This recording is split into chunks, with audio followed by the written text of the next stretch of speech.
नमस्कार दोस्तों।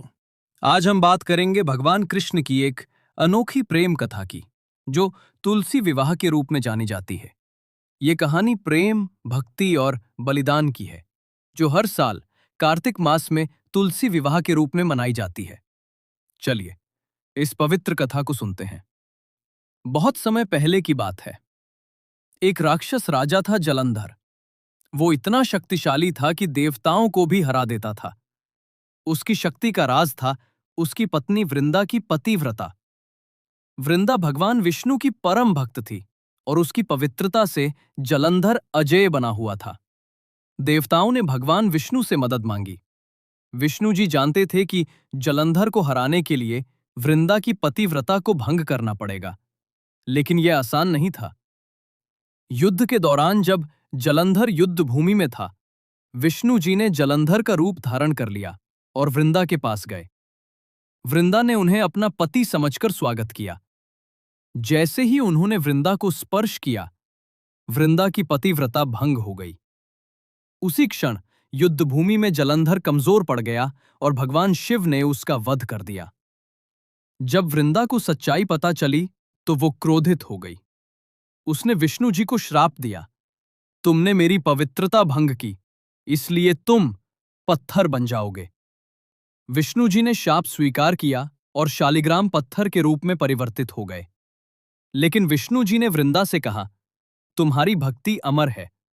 तुम तुलसी का पौधा बनोगी जो मेरी पूजा में सबसे प्रिय होगी। हर साल हमारा विवाह होगा और तुम मेरे साथ हमेशा रहोगी। वृंदा ने यह वरदान स्वीकार किया और तुलसी का रूप धारण कर लिया। इस तरह तुलसी और शालिग्राम, कृष्ण का रूप, का विवाह हर साल कार्तिक शुक्ल एकादशी को मनाया जाता है।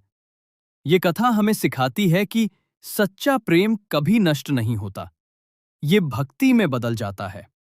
आज भी घरों में तुलसी का पौधा लगाना और उसकी पूजा करना शुभ माना जाता है। तुलसी विवाह में तुलसी को दुल्हन की तरह सजाया जाता है और शालिग्राम से उसका विवाह कराया जाता है।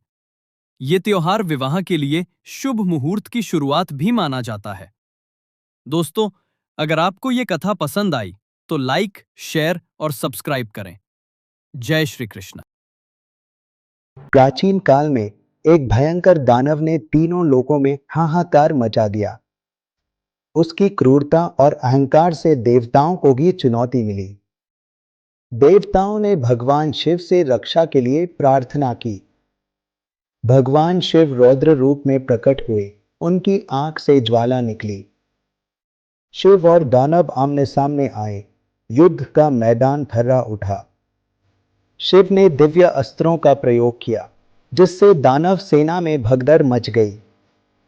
दानव ने भी पूरी शक्ति से पलटवार किया, लेकिन शिव की शक्ति के आगे वह कमजोर था। भगवान शिव ने दानव का संहार किया, जिससे तीनों लोकों में शांति छा गई।